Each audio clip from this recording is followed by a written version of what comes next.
நண்பர்களே 10வது கேள்வி பார்ப்போம்.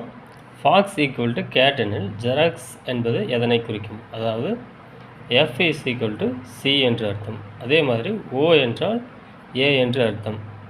எக்ஸ் என்றால் டி என்று அர்த்தம். அப்போ ஜெராக்ஸ் என்றால் எக்ஸுக்கு எக்ஸ் வரும்.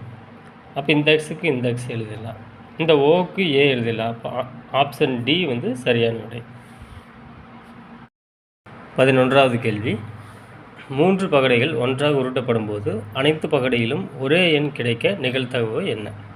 நண்பர்களே, 3 பகடைகள் ஒன்றாக உருட்டப்படும் போது அனைத்து பகடைகளிலும் ஒரே எண் கிடைக்க அப்படின்னா நிகழ்தகவு எத்தனை கூறுவெளிகள் வருதுன்னு பார்த்தோம்னா 3 பகடைகள் என்றால் 1 1 1, 2 2 2 என்று வரும். அதே மாதிரி 3 3 3 என்று வரும். 4 4 4, 5 5 5, 6 6 6 என ஒரே எண் கிடைக்கும். இப்போ வந்து 6 கூறுவெளிகள் உள்ளது. அப்போ 3 பகடைகள் உருட்டப்படும் போது மொத்த கூறுவெளிகள் வந்து 216 நண்பர்கள். மொத்த கூறுவெளிகளின் எண்ணிக்கை 216. இப்போ அனைத்து பகடைகளிலும் ஒரே எண் கிடைக்க அதனுடைய கூறுவெளி வந்து 6. இப்போ 6ல் 216 அடித்தோம்னா 1/36. இப்போ நிகழ்தகவு வந்து 1/36. ஆன்சர் வந்து ஆப்ஷன் சி சரியான விடை. 20வது கேள்வி. ஏ என்பவர் ஒரு வேலையை 6 நாட்களிலும் பி என்பவர் 12 நாட்களிலும் முடிப்பர் எனில் இருவரும் ஒன்றாக சேர்ந்து அந்த வேலையை எத்தனை நாட்களில் முடிப்பர்? நண்பர்களே, ஏ என்பவர் வந்து 1/6 நாட்கள், அதாவது 6 நாட்களில் ஒரு வேலையை முடிப்பர். அதே மாதிரி பி என்பவர் ஒரு வேலையை வந்து 12 நாட்களில் முடிப்பர். இதை வந்து கிராஸ் மல்டிப்ளை பண்ணால் நமக்கு வந்து இருவரும் ஒன்றாக செஞ்ச வேலை எத்தனை நாட்களில் செய்தார்கள் என்ற விடை கிடைக்கும். அப்போது இதை குறுக்கு பெருக்கல் பண்ணோம்னா 6 12 72. அப்போ 6 12 கூட்டினா 18. 18 72ஆல் அடித்தோம்னா 1/4 கிடைக்கும். அதாவது இருவரும் சேர்ந்து ஒரு வேலையை 4 நாட்களில் செய்து முடிக்கிறார்கள். அப்படின்னு ஆன்சரை வந்து 4 நாட்கள். ஆப்ஷன் பி சரியான விடை. நண்பர்களே, 21வது கேள்வியை பார்ப்போம். ஒரு நீச்சல் குளம் 24 மீட்டர் நீளமும் 15 மீட்டர் அகலமும் கொண்டது. குறிப்பிட்ட எண்ணிக்கையிலான ஆண்கள் அந்த குளத்தில் குதிக்கும் போது நீரின் உயரம் 1 சென்டிமீட்டர் உயர்கிறது. அப்போ ஒரு ஆண் சராசரியாக வெளியேற்றும் நீரின் அளவு 0.1 மீட்டர் கியூப் எனில் அந்த நீச்சல் குளத்தில் எத்தனை ஆண்கள் உள்ளனர்? நண்பர்களே, பொதுவாக ஒரு நீச்சல் குளத்தின், அதாவது கனசதுர வடிவ நீச்சல் குளம்னு குறிப்பிட்டிருக்கிறாங்க. அப்போ வந்து கனசதுர வடிவ நீச்சல் குளத்தின் கன அளவு என்னன்னு பார்த்தோம்னா L × B × H. L × B × H நண்பர்களே. இப்போ வந்து நீளம் வந்து 24 மீட்டர், அகலம் வந்து 15 மீட்டர் நண்பர்களே. இப்போ உயரம் என்ன கொடுத்துருக்காங்கன்னா உயரம் வந்து 1 சென்டிமீட்டர் கொடுத்துருக்காங்க நண்பர்களே.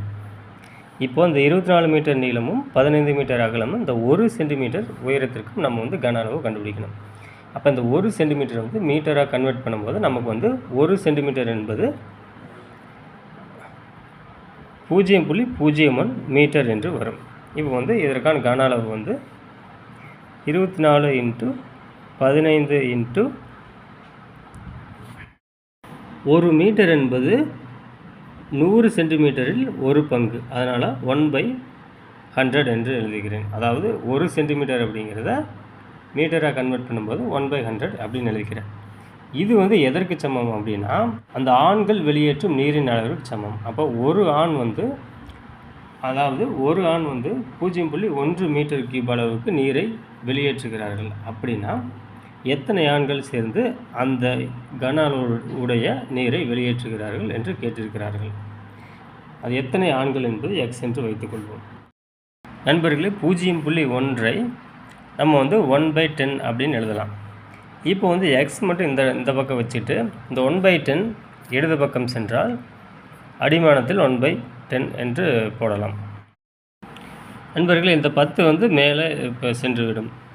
அப்படிங்கும்போது 24 × 15 × 10 × 100 இதை அடித்தோம்னா நமக்கு வந்து 1 10 10 10 10 100. இந்த 15ஐயும் 10ஐயும் அடித்தோம்னா 2 5 10 3 5 15. இந்த 24ஐயும் இந்த 2ஐயும் அடித்தோம்னா 12 2 24. அப்போ 12 3 எவ்வளோ? மீதம் இருக்கிறது 12 3, அதாவது 12 36. அப்போது 36 ஆண்கள் குதிக்கும்போது, அதாவது ஆன்சர் வந்து ஆப்ஷன் பி நண்பர்களே. 29வது கேள்வி பார்ப்போம் நண்பர்களே. 66 சதுர சென்டிமீட்டர் வளைவரப்புடைய ஒரு நேர்வட்ட உருளையின் உயரம் 7 சென்டிமீட்டர் எனில் உருளையின் விட்டம் காண்க. அதாவது நேர்வட்ட உருளையின் வளைபரப்பு என்னன்னு பார்த்தோம்னா 2πr/h. ஹெச் உயரம் வந்து நமக்கு கொடுத்துட்டாங்க, 6 தான் அதாவது விட்டத்தை கேட்குறாங்க. இப்போ பையனுடைய மதிப்பு வந்து 2 × 22/7 வந்து பையனுடைய மதிப்பு. ஹெச்சினுடைய மதிப்பு 7 என்று கொடுத்துட்டாங்க, ஆறுனுடைய மதிப்பு தெரியாது. Equal to 66. இதனுடைய ஈக்குவல் வந்து 66 சதுர சென்டிமீட்டர் ஆகும். இப்போ வந்து இந்த 7க்கு இந்த 7க்கு அடிச்சிடலாம் நண்பர்களே. இந்த 22 வந்து இங்கே போச்சுன்னா கீழே போகும், இந்த 2 அப்படியே எடுத்து போட்டுக்கலாம். இப்போ வந்து ஓர் 11 11, ஈர் 11 22, இங்கே வந்து 6 11 66. இந்த 2க்கும் இந்த 6க்கும் அடித்தோம்னா 3 2 6. இப்போ வந்து நமக்கு மீதம் என்ன கிடைக்குதுன்னு பார்த்தோம்னா 3/2. இந்த 2ஐயும் இந்த 3ஐயும் அடித்தோம்னா நமக்கு வந்து 1.5 வருது. அதாவது r = 1.5 வருகிறது நண்பர்களே. அதாவது இதனுடைய ஆரம். இப்போ விட்டம் என்பது 2 ஆரங்கள் சேர்ந்தது விட்டமாகும். அப்படின்னா 3 சென்டிமீட்டர். ஆன்சர் வந்து ஆப்ஷன் டி சரியான விடை. 30வது கேள்வி பார்ப்போம் நண்பர்களே. இருசக்கர வாகனம் ஒன்றின் விலை 2 ஆண்டுக்கு முன் ரூபாய் 80,000. முதல் ஆண்டு ஆண்டிற்கு 4% குறைகிறது, 2ஆம் ஆண்டு 4% அதிகரிக்கிறது எனில் அதன் தற்போதைய விலை என்ன? நண்பர்களே, முதல் ஆண்டிற்கு 4% குறைகிறது, அதாவது அதனுடைய விலை வந்து 80,000 நண்பர்களே.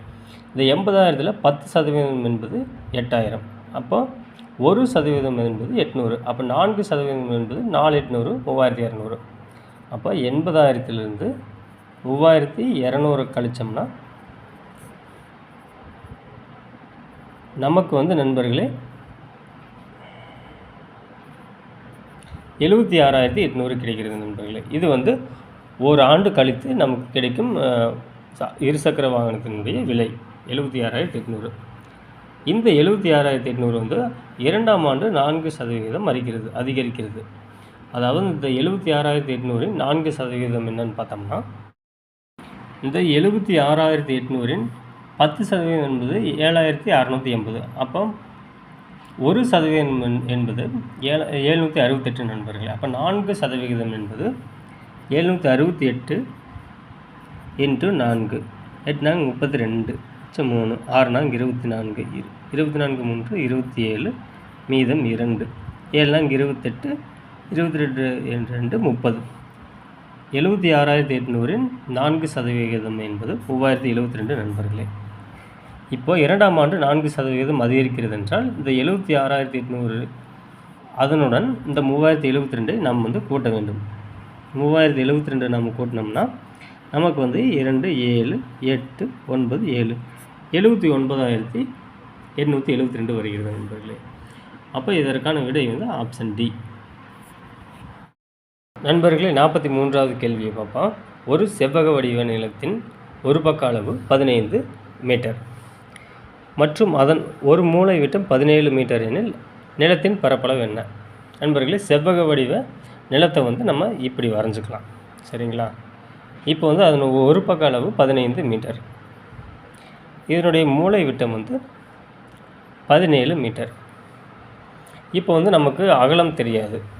இப்போ செவ்வக வடிவ நிலத்தின் பரப்பளவு கேட்குறாங்க. இந்த பரப்பளவுக்கான ஃபார்முலா என்னென்னு பார்த்தோம்னா L × B நண்பர்களே. இந்த பரப்பளவுக்கான ஃபார்முலா. இப்போ வந்து நமக்கு L இருக்குது 15 மீட்டர் என்று, B வந்து நமக்கு தெரியாது அகலம்.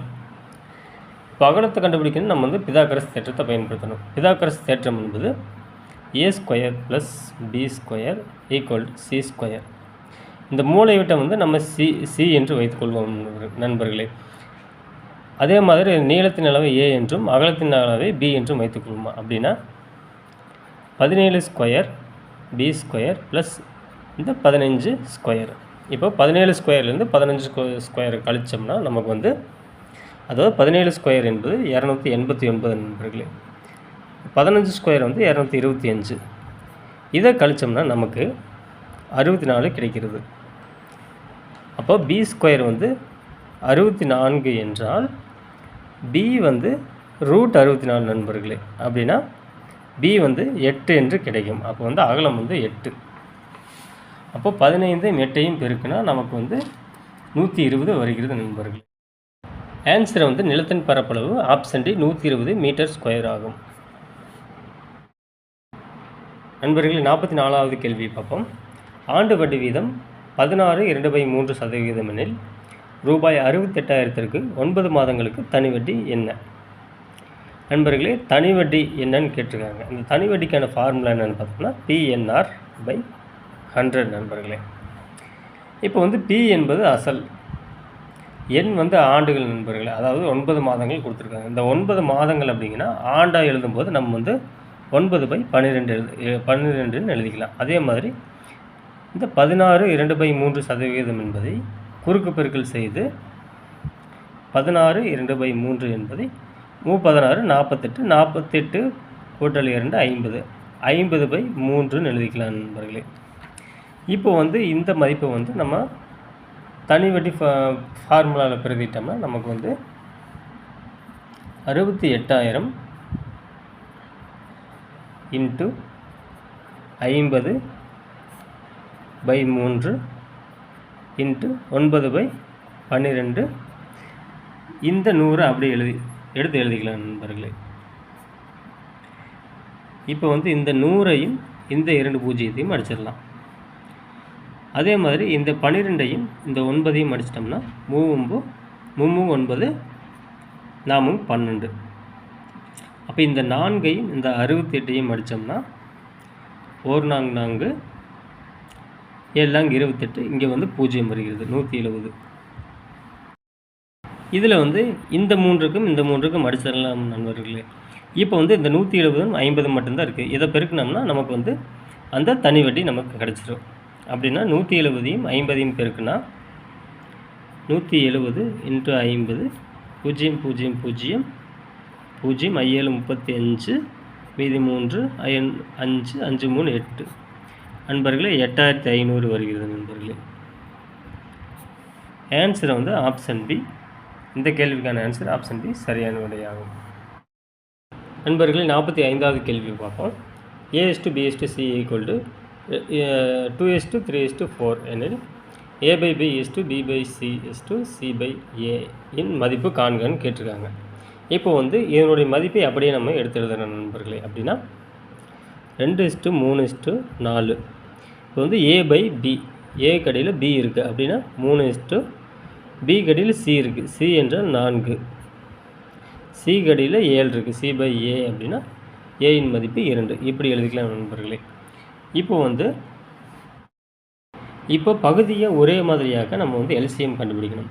இதற்கான எல்சிஎம் வந்து 12 நண்பர்களே. அப்படின்னா 12 வரணும்னா 3 வந்து 4ஆல் பெருக்கணும். அப்போ மேலேயும் 4ஆல் பெருக்கலாம். 4 வந்து 3ஆல் பெருக்கணும். அப்போ மேலேயும் 3ஆல் பெருக்கிடலாம். இப்போ வந்து 2 வந்து 6ஆல் பெருக்கணும். இங்கே 4ஐயும் 6ஆல் பெருக்கிடலாம். அப்போ வந்து பகுதி வந்து மொத்தமாக நமக்கு வந்து 12 அப்படின்னு கிடச்சிருது. இப்போ மேல் இருக்கிற எண்கள் என்னென்னு பார்த்தோம்னா 2 8 3 9 4 24. இதுதான் நண்பர்களே இதனுடைய விடை. இப்போ இந்த எண்கள் வந்து எங்கே இருக்குதுன்னு பார்த்தோம்னா ஆன்சர் வந்து ஆப்ஷன் சியில் இருக்குது நண்பர்கள். அப்படின்னா 8:9:24 தான் நண்பர்கள் இதனுடைய விடை ஆப்ஷன் சி. இப்போ 57வது கேள்வி பார்ப்போம் நண்பர்களே. இப்போ ABCD என்பது P1 Q2 R3 S4 T5 என்று முறையே வருகிறது. அதாவது A என்றால் P1க்கும் B என்றால் Q2க்கும் என்று பொருள் தருகிறது. இப்போ வந்து F என்றால் U6 என்று வரும் நண்பர்களே. அதே மாதிரி G என்றால் V7 என்றும் வரும். இப்போ வந்து இந்த மாதிரி இருந்தால் பின்வருவனவற்றில் Q2 BF V7A என்பது எதற்கு சமமானது என்று கேட்டிருக்கிறார்கள். இப்போ வந்து நம்ம Q2 வந்து எதற்கு சமம் நண்பர்களே? Q2 வந்து Bக்கு சமம். அப்போ வந்து B எடுத்து எழுதலாம். இப்போ B வந்து எதற்கு சமம் அப்படின்னா B வந்து Q2விற்கு சமம் நண்பர்களே. இந்த Q2வை எடுத்து எழுதுவோம். இப்போ வந்து F எதற்கு சமம் என்று பார்த்தால் இங்கே வந்து F இல்லை நண்பர்களே. இந்த Fக்கு அடுத்தது அதாவது எஃப்பின் மதிப்பானது U6 என்று நம்ம எழுதிக்கலாம். அப்போ வந்து U6 என்று நம்ம எழுதிக்குவோம். அதே மாதிரி வியும் இங்கே கொடுக்கல நண்பர்களே, ஆனால் வந்து இங்கே வந்து V7 கொடுத்துருக்காங்க. இங்கே V7 மதிப்பை நம்ம ஜின்னு எழுதிக்கலாம். அந்த வரிசையில் தான் வருது. அப்போ ஜி ஏயின் மதிப்பு வந்து P1 நண்பர்களே, அதாவது இந்த ஏயின் மதிப்பு P1ஆக கொடுத்துருக்காங்க. அப்போ இந்த மதிப்பு எங்கே இருக்குதுன்னு பார்த்தோம்னா ஆப்ஷன் டியில் இருக்குது. அதாவது BQ2 U6 GP1. இந்த 57வது கேள்விக்கு விட ஆப்ஷன் டி. இப்போ 58வது கேள்வியை பார்ப்போம். கோபி ஒரு மடிக்கணியை 12% லாபத்திற்கு விற்றார். மேலும் அதை ரூபாய் 1200க்கு கூடுதலாக விற்றிருந்தால் லாபம் 20% இருந்திருக்கும். மடிக்கணினின் அடக்க விலையை காண்க. நண்பர்களே, இந்த அடக்க விலை என்னன்னு தான் இந்த ஆப்ஷனில் கொடுத்துருக்காங்க. இப்போ வந்து இந்த கேள்வி வந்து நமக்கு குழப்பற மாதிரி இருக்குது. அப்படிங்கிறப்ப நம்ம என்ன பண்ணணும்னா, இந்த ஆப்ஷனில் இருக்கிற மதிப்பை வந்து இதனுடைய வந்து நம்ம கால்குலேட் பண்ணி நம்ம வந்து ஆன்சரை கண்டுபிடிக்கலாம். இப்போ வந்து ஆப்ஷன் ஏ எடுத்து பார்ப்போம். இப்போ வந்து ஒரு மடிக்கணியை 15,000க்கு வாங்கி 12% லாபத்திற்கு விற்றார்கள். இப்போ 15,000 12% எவ்வளோன்னு பார்க்கணும். 12% என்பது 12/100 என்று எழுதிக்கலாம். இப்போ இந்த 2 பூஜ்ஜியத்துக்கும் இந்த 2 பூஜ்ஜியத்துக்கும் அடிச்சிடலாம்.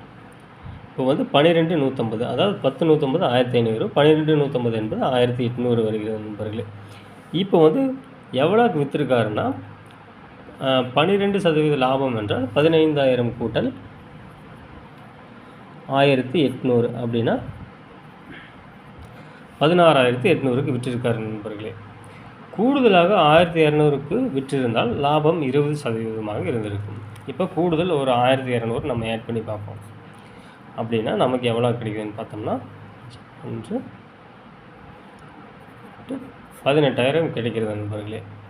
இப்போ வந்து இந்த 18,000 இப்போ வந்து நண்பர்களே இந்த 12%-மான 1800ம் இந்த கூடுதலான 1200ம் சேர்ந்தால் இரண்டும் சேர்ந்தால் 3000 வருகிறது நண்பர்களே. அப்படின்னா இந்த 15,000-இன் 20% தான் இந்த 3000 அப்படின்னு நம்ம செக் பண்ணணும். அப்படின்னா 15,000 இன்ட்டு 20%, 20% என்பதை நம்ம வந்து 20/100 அப்படின்னு எழுதலாம். இந்த 2 பூஜ்ஜியத்துக்கும் இந்த 2 பூஜ்ஜியத்துக்கும் அடிச்சிடலாம்.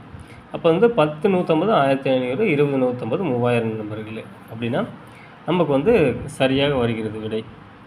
அப்படின்னா இந்த 15,000-இன் 20% தான் இந்த 3000. அப்போ வந்து கூடுதலாக 1200க்கு விற்றிருந்தால் லாபம் 20% இருந்திருக்கும். அப்படின்னா இந்த மடிக்கணினி அடக்க விலை வந்து ஆப்ஷன் ஏ 15,000 நண்பர்களே. 59வது கேள்வியை பார்ப்போம். ஒரு வீட்டில் 4 அலைபேசிகள் உள்ளன. காலை 5 மணிக்கு எல்லா அலைபேசிகளும் ஒன்றாக ஒலிக்கும்.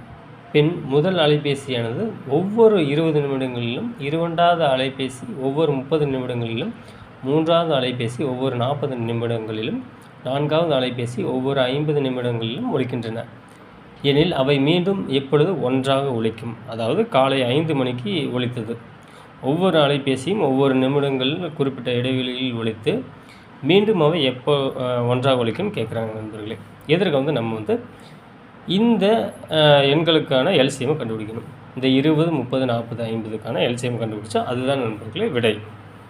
இப்போ வந்து அதற்கான எல்சிஎம் என்னென்னு பார்த்தோம்னா 20 30 40 50 இந்த டானா வகுத்தில் போட்டோம்னா 10ஆல் வகுத்தோம்னா 2 10 3 10 30 4 10 40 5 10 50 நண்பர்களே.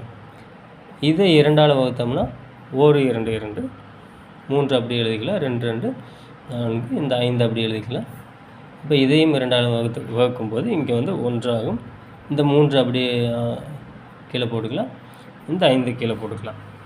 இப்போ 3ஆல் வகுத்தோம்னா 1 1 ஒரு 3 3 ஆகும். இந்த 5 அப்படியே எழுதிட்டோம்னா இங்கே 5ஆல் வகுத்தோம்னா கீழே வந்து அனைத்து பக்கங்களிலும் 1 வரும். இப்போ வந்து இதை நம்ம பெருக்கினோம்னா என்ன விடை வருகிறதோ அதுதான் நண்பர்கள் இதனுடைய எல்சிஎம். இப்போ வந்து 5 2 20 20 40 40 3 120 120 5 வந்து 600 வருகிறது நண்பர்களே. அதாவது இதனுடைய எல்சிஎம் வந்து 600 வருகிறது. அப்போ வந்து 600 நிமிடங்களுக்கு பின் வந்து இவை வந்து ஒன்றாக ஒலிக்கும். 600 நிமிடங்கள் என்பது 10 மணி நேரம். 10 மணி நேரம் நண்பர்களே. இப்போ வந்து காலை 5 மணிக்கு பிறகு 10 மணி நேரம் கழித்து என்ன மணி வருகிறதுன்னு பார்த்தோம்னா 6 மணி, 7 மணி, 8 மணி, 9 மணி, 10 மணி, 11, 12, 1, 2, 3. அதாவது பிற்பகல் 3 மணிக்கு ஒன்றாக ஒலிக்கும். ஆன்சர் வந்து ஆப்ஷன் டி மணிக்கவும் ஆப்ஷன் சி சரியான விடை. இப்போ 60வது கேள்வி பார்ப்போம் நண்பர்களே. x³ மைனஸ் 8y³ மற்றும் x² மைனஸ் k² y² மீப்பெரு பொது பகுதி x + ky எனில் k-இன் மதிப்பு காண்கன்னு கேட்டிருக்காங்க. நண்பர்களே, மீப்பெரு பொது பகுதி வந்து x + ky வடிவில் இருக்கிறது. நண்பர்களே, இந்த முதல் கோவையை எடுத்துக்கொள்வோம். இதை எப்படி எழுதலான்னு பார்த்தோம்னா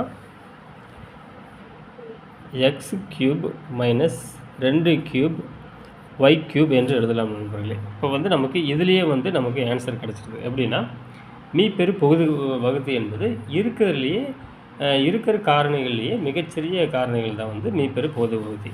இப்போ இதுக்கு காரணியாக மிகச்சிறிய காரணி என்ன வரும்னு பார்த்தோம்னா x மைனஸ் 2y வந்து ஒரு காரணியாக வரும் நண்பர்களே. நிச்சயமாக அதாவது இந்த கோவை வந்து காரணியாக வரும். அப்போ வந்து இதிலிருந்து நம்ம கண்டுபிடிச்சிடலாம். இந்த கேக்கான மதிப்பு -2 என்று. அப்போ வந்து மீப்பெரு பொது வகுதி வந்து x மைனஸ் 2y என்று வரும். அப்போ இந்த கேனுடைய மதிப்பு -2. ஆன்சர் வந்து ஆப்ஷன் சி. நண்பர்களே, இப்போ 70வது கேள்வியை பார்ப்போம். 1, 2, 2, 3, 3, 3 முகமதிப்புகள் கொண்ட இரு பகடைகள் உருட்டப்படும் பொழுது முதல் பகடையின் முகமதிப்பை விட இரண்டாவது பகடையின் முகமதிப்பு அதிகமாக இருக்க வாய்ப்புகள் எத்தனை? அதாவது முதல் பகடையின் முகமதிப்பை விட இரண்டாவது பகடையின் முகமதிப்பு வந்து அதிகமாக இருக்குன்னு நண்பர்களே. அதற்கான வாய்ப்புகள் என்னன்னு கேட்குறாங்க. இப்போ வந்து இந்த பகடையின் முகமதிப்புகள் 1, 2, 3, 4, 5, 6 என்று இல்லாமல் 1, 2, 2, 3, 3, 3 என்று இருக்கிறதாக கொடுத்திருக்கிறார்கள். இப்போ வந்து இரு பகடைகள் உருட்டப்படும் போது நமக்கு வந்து எத்தனை கூறுவெளிகள் வரும்னு பார்த்தோம்னா 36 கூறுவெளிகள் வரும் நண்பர்களே. 36 கூறுவெளிகள் வரும். அது என்னென்னு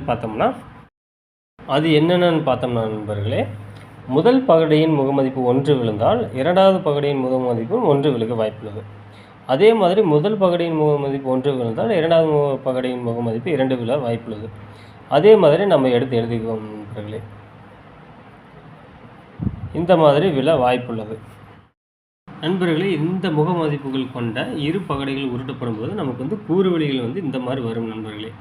இப்போ வந்து முதல் பகடையின் முகமதிப்பை விட இரண்டாவது பகடையின் முகமதிப்பு எத்தனை அதிகமாக இருக்குதுன்னு பார்த்தோம்னா முதல் வரிசையில் 5 முறை அதிகமாக இருக்கிறது. அதே மாதிரி இரண்டாவது வரிசையில் 3 முறையிலும் மூன்றாவது வரிசையில் 3 முறையும் அதிகமாக இருக்கிறது. மற்ற அனைத்திலும் வந்து இரண்டாவது பகடையின் முகமதிப்பு சமமாகவோ அல்லது குறைவாகத்தான் இருக்கிறது. இப்போ வந்து எத்தனை வாய்ப்புகள் இருக்கிறது என்று பார்த்தோம்னா 5, 3, 8, 8, 3, 11 வாய்ப்புகள் இருக்கிறது நண்பர்களே இருக்குது. அப்போ இந்த கேள்விக்கான சரியான விடை வந்து ஆப்ஷன் டி 11. நண்பர்களை 71வது கேள்வி பார்ப்போம். ரூபாய் 10,890 ஏ மற்றும் பி என்ற இரு குழுக்களுக்கு 4:5 என்ற விகிதத்தில் பிரித்து கொடுத்தால் பி குழுவிற்கு கிடைக்கும் தொகை என்ன? மொத்தம் வந்து 9 பங்காக உள்ளது நண்பர்களே. அதாவது ஏக்கும் 4 பங்கும் பிக்கு வந்து 5 பங்கும் கொடுக்குறாங்க. இப்போ வந்து இந்த 10,890 9ஆல் வகுத்தோம்னா நமக்கு வந்து அந்த ஒரு பங்கு என்னென்னு கிடச்சிடும்.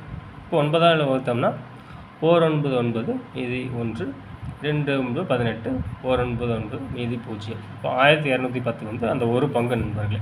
இப்போ பி என்ற குழுவிற்கு வந்து 5 பங்கு கிடைக்கிறது. இப்போ 1210 வந்து 5ஆல் பெருக்கினோம்னா நமக்கு என்ன கிடைக்குதுன்னு பார்த்தோம்னா 0 5 2 5 10 0 1 4 5 5 5 1 6. இப்போ 6050 கிடைக்கிறது. அப்போ பி என்ற குழுவிற்கு வந்து ஆப்ஷன் சி 6050 கிடைக்கிறது. நண்பர்களே, இந்த 72வது கேள்வி சற்று குழப்புவதால் நம்ம வந்து இந்த கேள்வியை விட்டுட்டு நம்ம அடுத்த கேள்விக்கு போயிடலாம். நண்பர்களே, 73வது கேள்வி பார்ப்போம். பி என்பவர் ஏ என்பவரோட 20% அதிகமாக வேலை செய்கிறார். ஏ ஒரு வேலையை 7.5 மணி நேரத்தில் செய்து முடிக்கிறார் எனில் பி மற்றும் அந்த வேலையை செய்து முடிக்க எத்தனை மணி நேரம் எடுத்துக்கொள்வார்? அதாவது பி என்பவர் ஏயை விட 20% அதிகமானவர் எனில் இந்த 7.5 மணி நேரத்துக்கும் குறைவான நேரத்துக்கு தான் பி எடுத்துக்கொள்வார். ஏக்கு வந்து இது வந்து 100% என்றால் இந்த 7.5 மணி நேரத்தில் வந்து பி வந்து 120% வேலையை செய்து முடிப்பார். அதாவது நம்ம இப்படி எடுத்துக்கலாம் நண்பர்களே, 7.5 மணி நேரத்தை வந்து நம்ம வந்து 450 நிமிடங்களாக எடுத்துக்கலாம். 450 நிமிடங்கள். அப்போ வந்து அந்த 100% கண்டுபிடிக்க நம்ம வந்து என்ன பண்ணலாம்னு பார்த்தோம்னா, பி இன்ட்டு அந்த 120%. அந்த 120% என்பது 120/100 என எழுதலாம். ஈக்குவல் டு 450 அப்படின்னு எழுதலாம் நண்பர்களே. இந்த 120 100ஐயும் அடித்தோம்னா நமக்கு வந்து 6/5 கிடைக்கும்.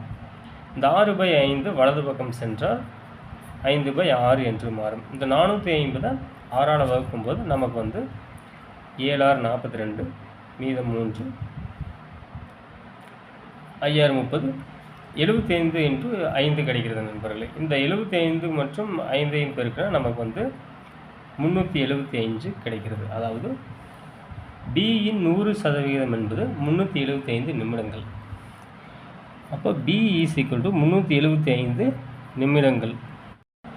6 6 36 கூட்டல் 15, அதாவது 6 மணி நேரம் கூடுதலாக 1/4 மணி நேரம் கிடைக்கிறது.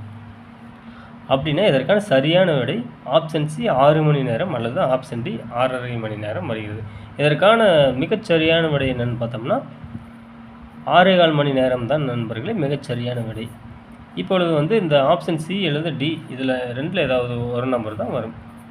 நண்பர்களே 86வது கேள்வி பார்ப்போம். தனி வட்டி மூலம் அசல் ரூபாய் 2000 8% வட்டி விகிதத்தில் இரட்டிப்பாக எவ்வளவு மாதம் ஆகும்? அதாவது 2000 வந்து இரட்டிப்பாகணும்னா இரட்டிப்பானால் 4000 கிடைக்கும். அப்போ தனி வட்டி நமக்கு எவ்வளவு வேணும்னா 2000 வேணும். அப்போ வந்து தனி வட்டிக்கான ஃபார்முலா நண்பர்கள் PNR/100. இந்த தனி வட்டி நமக்கு எவ்வளவு வேணும் பார்த்தோம்னா 2000 வேணும். 2000 கிடைச்சா தான் நமக்கு வந்து இந்த 2000 வந்து இரட்டிப்பாகும். இப்போ வந்து நமக்கு கொடுத்துருக்கிற மதிப்பு வந்து இந்த ஃபார்முலாவில் பிரதிட்டோம்னா பி வந்து 2000 நண்பர்களே அசல். வட்டி வீதம் வந்து 8% கொடுத்துருக்குறாங்க. 8/100. ஆண்டுகள் வந்து கொடுக்கல. பட் நமக்கு வந்து கிடைக்க வேண்டிய தனி வட்டி வந்து 2000 வேண்டும். இப்போ இந்த 2000க்கும் இந்த 2000க்கும் அடிச்சிடலாம் நண்பர்களே. இப்போ வந்து 8/100 இன்ட்டு n மட்டும் தான் இருக்கும். இப்போ 8ஐயும் 100ஐயும் அடித்தோம்னா நமக்கு என்ன கிடைக்குன்னு பார்த்தோம்னா, அதாவது 1/12.5 கிடைக்கும் நண்பர்களே. அதாவது அப்போ n என்ன கிடைக்குன்னு பார்த்தோம்னா n = 12.5 கிடைக்கும். அதாவது n எத்தனை ஆண்டுகள்னு பார்த்தோம்னா 12.5 ஆண்டுகள். அப்போ 12 ஆண்டுகள்னால் ஆண்டுக்கு 12 மாதங்கள், ஆனால் 12 ஆண்டுகளுக்கு வந்து 144 மாதங்கள். அப்போ அந்த அரை வருடத்துக்கு சேர்த்துனா 6 மாதங்கள். 144 கூட்டல் 6 வந்து 150 மாதங்கள். 150 மாதங்கள் ஆகும். ஆன்சர் வந்து ஆப்ஷன் சரியான விடை. நண்பர்களே 87வது கேள்வி பார்ப்போம். அதாவது 3 2.7 மற்றும் 0.09 மீசிமா என்னன்னு கேட்டிருக்காங்க. இதற்கான மீசிமா கண்டுபிடிக்கணும்னா நம்ம என்ன பண்ணணும்னு பார்த்தோம்னா, இந்த புள்ளியில் இருக்கிறத வந்து நம்ம வந்து முழு எண்ணாக மாற்றணும். அதற்கு என்ன பண்ணலான்னு பார்த்தோம்னா, இந்த 0.9 வந்து 100ஆல் பெருக்கலாம். இதை 100ஆல் பெருக்கணும்னா எல்லாத்தையும் வந்து நம்ம 100ஆல் பெருக்கணும். அப்படிங்கும்போது 3 வந்து 300 ஆகும் நண்பர்களே. 2.7 வந்து 270 ஆகும். அப்போ 0.09 வந்து 9 ஆகும். இந்த 3க்கும் வந்து நம்ம வந்து இப்போ வந்து LCM கண்டுபிடிக்கணும். இந்த 3க்கும் LCM கண்டுபிடிக்கணும்னா டானா வகுத்தல் போட்டோம்னா நண்பர்களை இப்படியே வகுத்துட்டே போனால் நமக்கு வந்து LCMமாக 2700 கிடைக்கும். அதாவது இந்த 300க்கும் 270க்கும் 9க்குமான LCM வந்து 2700 நண்பர்களே. இந்த கேள்வியில் வந்து 2 புள்ளிகள் அடுத்து புள்ளி வச்சுருக்குது. அதாவது 2 எண்கள் அடுத்து புள்ளி வச்சுருக்குது. அதே மாதிரி நம்ம இந்த 2700லும் 2 எண்களுக்கு அடுத்தது புள்ளி வைக்கணும். அப்படி புள்ளி வச்சோம்னா நமக்கு கிடைக்கக்கூடிய ஆன்சர் வந்து 27. அப்போது இந்த 87வது கேள்விக்கான விடை வந்து இந்த 3 எண்களுக்கான மீசிமா வந்து ஆப்ஷன் டி 27. நண்பர்களே 99வது கேள்வி பார்ப்போம். கேட்டின் மதிப்பு ABC ஆகும். டாகின் மதிப்பு DEF. அதாவது C என்றால் A என்ற அர்த்தம், D என்றால் D என்ற அர்த்தம், O என்றால் E என்ற அர்த்தம் என்று வருகிறது. இப்போ வந்து tan/cot இதனுடைய மதிப்பு என்னன்னு கேட்குறாங்க. இப்போ Tயின் மதிப்பு என்னன்னு பார்த்தோம்னா, Tயின் மதிப்பு C நண்பர்களே. இங்கே வந்து C எழுதிக்கலாம். இப்போ Aயின் மதிப்பு என்னன்னு பார்த்தோம்னா, Aயின் மதிப்பு B. அப்போ இங்கே B எழுதிக்கலாம். இப்போ Nயின் மதிப்பு நமக்கு தெரியல, விட்டுருவோம். அடுத்து Cயின் மதிப்பு பார்ப்போம். Cயின் மதிப்பு A நண்பர்களே. A எடுத்து எழுதிக்குவோம். இங்கே ஓவின் மதிப்பு என்னன்னு பார்ப்போம். ஓவின் மதிப்பு வந்து E. இப்போ அப்போ டியின் மதிப்பு மறுபடியும் பார்ப்போம். டியின் மதிப்பு சி. அப்போ சிபி பை ஏஇசி நமக்கு கிடைக்கிறது நண்பர்களே. வந்து எண்ணின் மதிப்பு நமக்கு தெரில. இங்கே வந்து டியின் மதிப்பு டியாக கொடுத்துருக்குறாங்க. நம்ம வந்து இங்கே எண்ணின் மதிப்பையும் நம்ம எண்ணாகவே வச்சுக்கலாம். அப்படின்னு பார்த்தோம்னா நமக்கு கிடைக்கக்கூடிய விடை வந்து option D, CBN by AEC. Option D வந்து ஆன்சராக போடலாம். நண்பர்களே, 100வது கேள்வி பார்ப்போம். இங்கே இஎன்ஜிடிபி என்று கொடுத்து வினா குறியீட்டுக்கு பதிலாக வரும் தொடர் எதுன்னு கேட்குறாங்க. ஜிடிஆர் பிஎம்பி D45 அப்படின்னு. நண்பர்களே, இதை கவனித்தோம்னா ஜியும் ஒரு லெட்டர் தள்ளி டியும் கொடுத்து இந்த கடைசி லெட்டர் எடுத்து எழுதியிருக்கிறாங்க. சரிங்களா? அதே மாதிரி அடுத்ததில் பார்த்தோம்னா பியும் ஒரு லெட்டர் தள்ளி எம்மும் கடைசியில் இங்கே பி எடுத்து கொடுத்துருக்காங்க. இப்போ அடுத்தது என்ன வரும்னு பார்த்தோம்னா டியும் ஒரு லெட்டர் தள்ளி 4ம் இங்கே கடைசியில் வந்து 5 எடுத்து எழுதியிருக்காங்க. அப்போ அடுத்தது என்ன வரும்னு பார்த்தோம்னா எம்மும் ஒரு லெட்டர் தள்ளி எண்ணும், அதாவது எம்என் இங்கே வந்து கடைசி எழுத்து Q வரும். அப்போ MNQ. ஆப்ஷன் ஏ வந்து சரியான விடை இந்த கேள்வி.